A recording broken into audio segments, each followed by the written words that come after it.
ধমক। হাইওয়েতে মাঝে মাঝে ডাকাতি হয় না? বাসগুলোর মধ্যে যখন ডাকাতি হয়, বাসে থাকে 50 জন, ডাকাত ঢুকে 5 জন, এই 5 জনের ভয়ে সবগুলো পেশাব করে দেয়।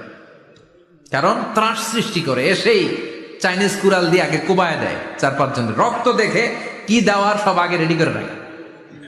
মালাকুল মাউত এসে কাফের নাস্তিক মুশরিকদের সামনে সেরকম একটা ত্রাস সৃষ্টি করে, ভয়ে লোকটা কাঁপতে থাকে।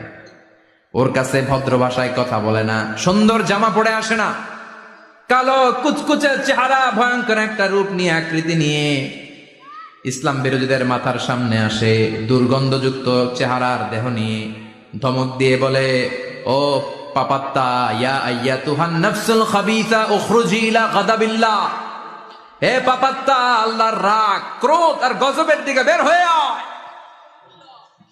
মুমিনের আত্মা বলার সাথে সাথে যেমনি